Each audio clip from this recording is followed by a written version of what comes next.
My name is Brittany Ouellette. I did chapter 13 of the Lady Killers. It was the chapter where they came back to try to explain themselves for why they had the money. My four colors were black, white, a deep, deep red, more like a maroon, and a purple to signify Mrs. Wilberforce. This is my character development of the characters. The top is Mrs. Wilberforce, and I felt that the circle and the triangle contrasted in the way that Molly Bain wanted to portray like evil and comfortable characters. So I moved with keeping the dress kind of a triangle shape, but I used the color as to show her skin that she is a comfortable character. And for the gang, I kept them all generally the same because in this scene they were all portrayed as one versus one person specifically doing something, except for Mr. Lawson revealing the money. So I kept them very pointed and very broad because they're very intimidating and they try to outpower Mrs. Wilberforce. And this is the development of some of the props I used in my scenes. The top is the development of the car, and then the bottom is the development of the trunk. And this is a process for my scene 1. I wanted to portray that, I wanted to use a sense of perspective and the gang coming back to Mrs. Wilberforce to explain. And I didn't like how the buildings were like rectangles. Perspective is more like getting smaller as you go back. So I was playing around with slanting everything, and this was like very difficult when I was developing it. So you can see that the use of the doors on all the buildings, they weren't correctly proportional to the perspective. So I used a sense of line and I created a point at the top above the actual slide. And I matched everything up so it would be proportional. And I ended up using a white triangle over here to like overlay the odd extra of the buildings, if you want to say. And then I added a road and some lines in the road. And then I added Mrs. Wilberforce right here to show that she's overlooking the gang, and the gang back here to show that they kind of know they're in jeopardy right now. And so I added the gang, and I added some of them in the car and then some of them out on the street. And then I didn't like how they were all like, the direction was going this way. And so I tried to add money to show that this is why they're coming back to explain themselves. And then I added all 5 of them. I used different sizes of perspective according to like the different sizes of the doors. I wanted it to look rarely realistic in the sense that it is farther away, because it wouldn't make sense for the gang members to firstly be bigger than the actual buildings. So this was the final scene of the first one. So the second one, this is kind of just me getting my ideas out and brainstorming. I knew that I wanted to do a split scene, so ultimately this is the gang coming to explaining to Miss Wilberforce. And then I was thinking about putting Mrs. Wilberforce's friends on their way to the house as the gang is explaining them. So then I started out with the split scene and I started creating the house, and I was kind of just developing the friends and the newspaper that they were reading from. And through creating the house, I didn't like how the house was perpendicular to the ground. So throughout the development, I slanted the bricks.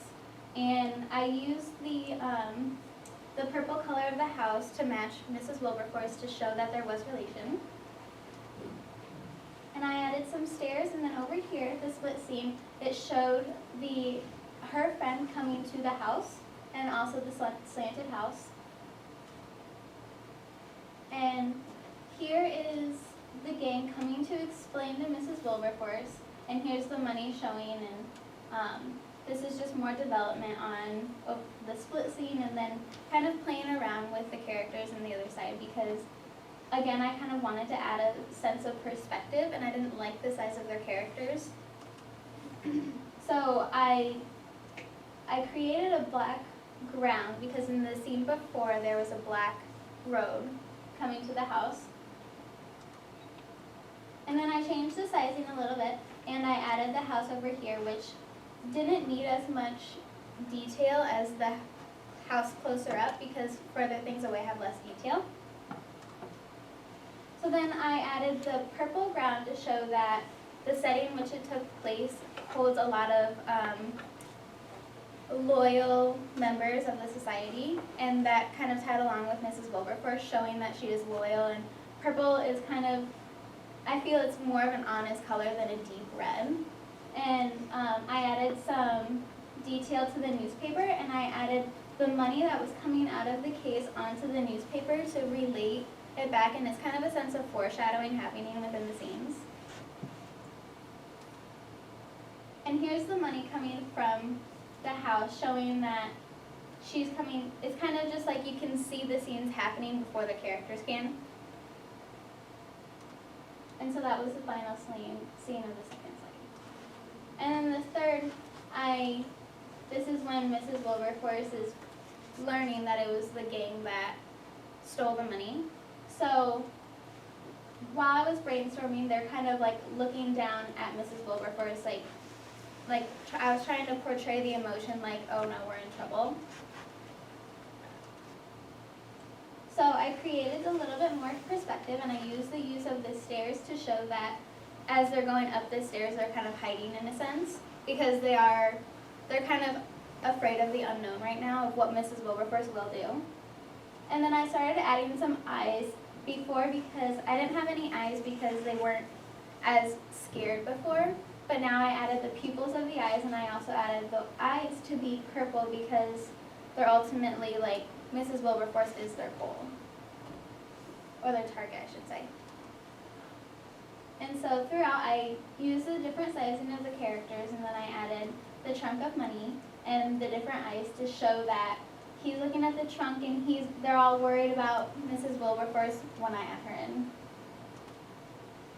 And then I changed the color of the stairs because I felt that since it was leading back, it should have more of a darker color.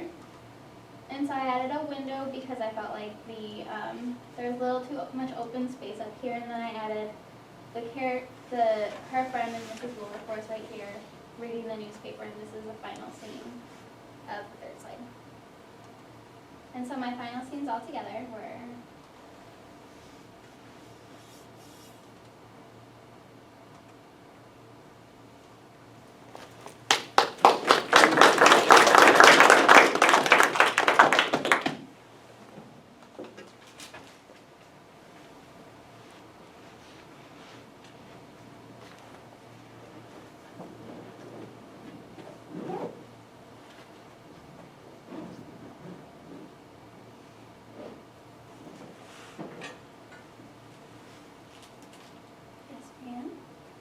For your second scene, I feel like, I understand that you're trying to make the house purple to match Mrs. Wilberforce, but I just feel like there's a lot of purple in that scene.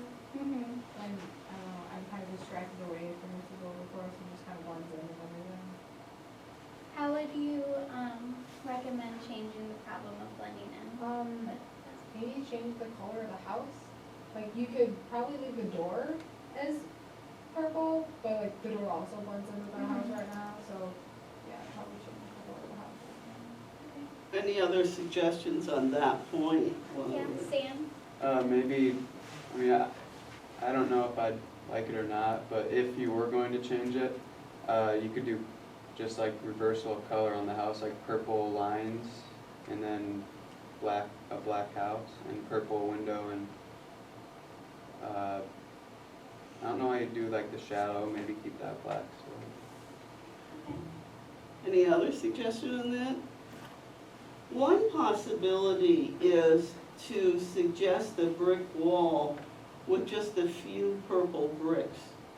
Leave the wall basically white or whatever, and use the lavender bricks perhaps, this kind of thing. I mean, you know it's the wall of the house, and so you can just make it look brick, or you don't have to be literal about it being anything that you saw. Could be suggesting a few boards with just a few lines.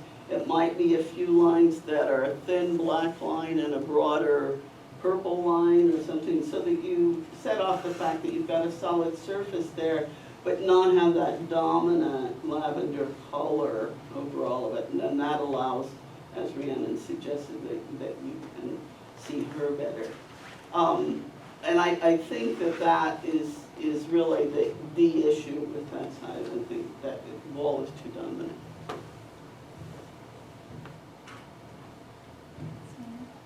I thought that you did a really good job at explaining why you did each of the things that you did to your scenes. So like, it was really, I understood like how, like what part of like the scene it was, and like,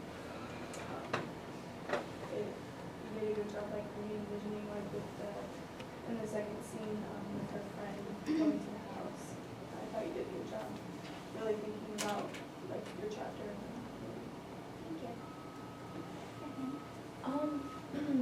I think you did a really good job overall with like your compositions, but in your final scene, I think the eyes of the pupils are a little bit cartoony. So maybe like there's other ways like you can like lean them in, or you know like show them like kind of like moving over her so they're like looking at her.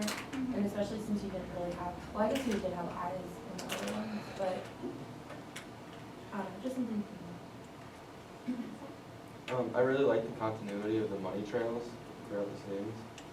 So like the first and the second, how you both have the money trail just flowing to where you need your eye to go. I thought that was a really good use of it. Thank you. Kelsey? Your red is like a really, really dark red. Is there a reason you went with that? Like it kind of blends in with the black. Yeah. If I were to change it, I'd probably make it a little bit more bright and outstanding. I wanted to make it a little bit darker because the characters were dark, but I would either change the red to be a little bit brighter or make it the black a dark gray, just to add more contrast, now that I look back.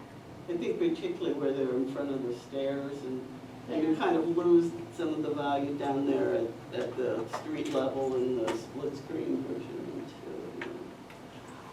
I think there's a lot really good here, and some of it hasn't been noticed yet, so maybe I'll just hit it. But I also want to point out that, you know, you said the trunk with the money in it, and actually, at this point, the money's all in the instrument cases, right? And you might have wanted to represent that instrument, that is an instrument case there. Also, the sense of maybe crowding them in a little more, I think that someone suggested was a good one too. I like the choice of color except for the contrast problems that you have, because I think people haven't really expressed it this way, but lavender turns out to be an excellent choice for her because it's such an innocent color, and she is innocent throughout the whole thing. And I think it was a very nice touch to put her, though, in the red dress and not just make her a lavender blob, because a lavender blob is sort of cotton candy-ish, and she's a stronger person than that. So I think your depiction of her was a very good and thoughtful one. I think Kelsey had something else to add. Did you have something else to say? I was going to say that you might experiment with like outlines and stuff to just kind of make shapes pop out a little more. Yeah, that could help. Now that you mentioned the red dress, I just noticed this. On the first slide, you might want to put the red dress on her. Thank you. That's one of Yeah. those things I didn't catch. Yeah. Yeah, I think outlining or something there so we get a little more definition on some of these. I'm not quite sure how you're going to handle it, but one of the issues throughout, I think, is the definition, distinguish, you know, the important elements away from background elements. And gosh, I don't know if it would be too much trouble or whatever, but what you said yourself, maybe the black shouldn't actually be black. Maybe it should be a darker, you know, medium gray or something. It would have to be really Because I feel the black is a little overpowering and it shouldn't be the focus. It's not allowing It's not the definition Yeah, you it's not want. the focus of the Yeah. scenes. Yeah. Now, it's a question of tweaking. I think you have very good ideas there, just a question of some tweaking. Anybody else have a comment on that? Okay, thank you.